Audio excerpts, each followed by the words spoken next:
జగన్ ప్రభుత్వంలో వేల మంది కార్మికులు విశాఖ ఉక్కు కర్మాగారంలో పనిచేస్తూ విశాఖ ఉక్కుని అగ్రస్థానంలోకి తీసుకెళ్లాలని కష్టపడుతున్నారు. అప్పుడే విశాఖ ఉక్కు కార్మికులకి ఒక షాకింగ్ న్యూస్.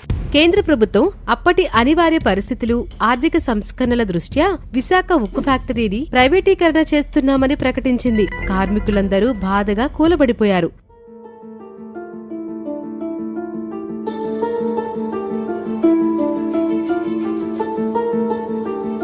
ఈ విశాఖ స్టీల్ ప్లాంట్ కోసం ఆ రోజుల్లో ఎంత ఉద్యమం చేశాం.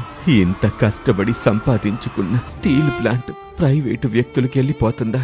వాజ్పేయి గారి ప్రభుత్వంలో కూడా ఇలాంటి ప్రతిపాదన వచ్చింది. కానీ అప్పటి ముఖ్యమంత్రి చంద్రబాబు నాయుడు గారు కేంద్ర ప్రభుత్వంతో సంప్రదించి విశాఖ ఉక్కు ప్రైవేటు పరం కాకుండా చేశారు. ఇప్పుడు జగన్ ముఖ్యమంత్రి కదా, ఆయన ఏం చేస్తారు?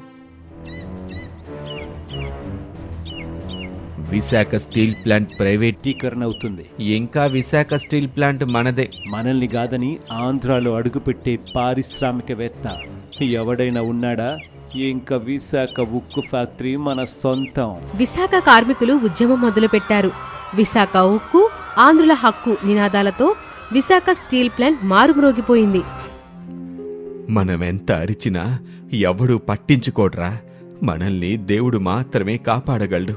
విశాఖ ఉక్కు ఆంధ్రుల హక్కు. విశాఖ ఉక్కుని ప్రైవేటీకరణ కానివ్వను. ఇది నా మాట. 2024 ఎన్నికల ఫలితాల్లో కూటమి ప్రభుత్వం అఖండ విజయం సాధించింది.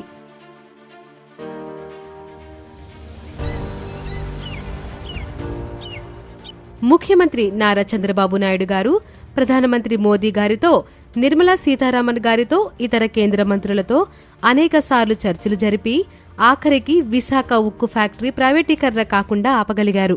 కేంద్ర ప్రభుత్వం 2025 జనవరి 17వ తారీఖు విశాఖ ఉక్కుని ప్రైవేటీకరణ కానివ్వం, ఫ్యాక్టరీ రివైనల్ కోసం 11,440 కోట్లు విశాఖ ఉక్కు ఫ్యాక్టరీకి అందిస్తున్నామంటూ ప్రకటించింది.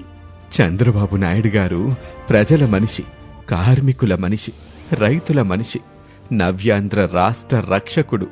ఆయన ప్రజానాయకుడే కాదు, అవసరమైతే ప్రజల కోసం సైనికుల్లా యుద్ధం చేసే పోరాట యోధుడు.